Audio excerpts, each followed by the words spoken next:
Hey everyone, I just wanted to share just one idea, one thought. It's about my book. Some of you might know I just came out with a book last week, my very first children's book. And in this book I wrote about Israel. I wrote about why it's so important to support Israel, what Israel's significance is in Judaism, and what our connection is to the land of Israel, and of course, the history of Israel and why Israel is right, is morally just in this current war. But it's written in a children's book format. There's about 30 beautiful illustrations in it.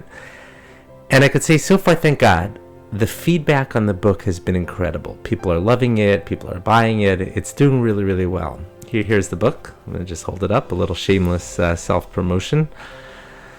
But I want to talk a little bit about why I put out the book, because a lot of people are asking me why.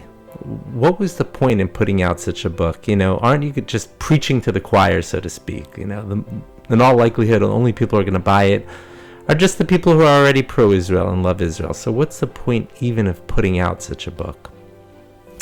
So the truth is, it's twofold.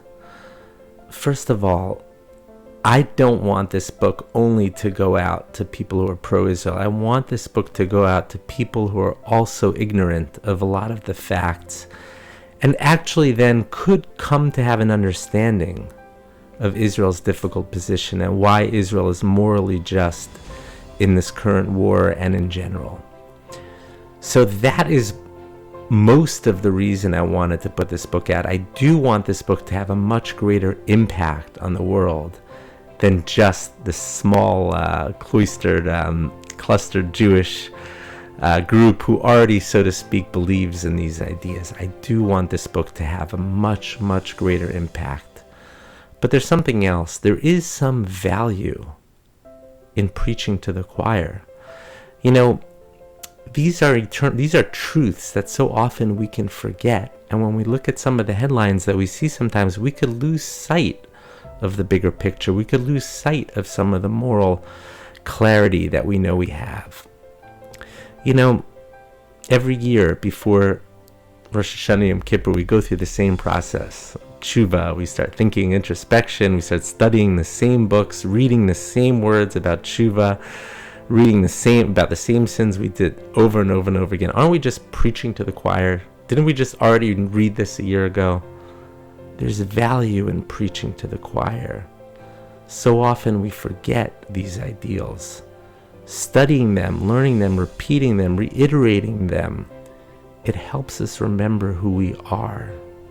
It helps us to remember who we are. And so I invite everyone to not only try to spread this book, but read this book, because it's important to remember who we are as a people and how much the land of Israel means to us.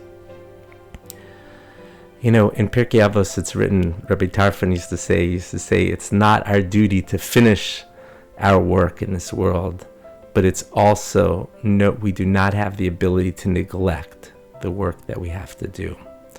None of us can fix the world. None of us has the ability. There's too many things broken in this world. But we also can't abstain from that either. We also have an obligation to do our share, to do our part, to help make this world a better place. I wrote this book to try to help make this world a better place, to help spread truth, to help spread emes into the world, to help us remember how special Israel is and how much it means to us, how much it means to the world, how it is still a beacon of light to the world despite some of the headlines that we might see, and to help spread the message of what Israel is to the Jewish people and to the world, and to help it spread further and further and make a bigger impact on the world. I want to thank you for listening, and again, please, there's a link over here in the description. Please share it with the world, and hopefully soon there'll be true peace in Israel and throughout the world. Thank you.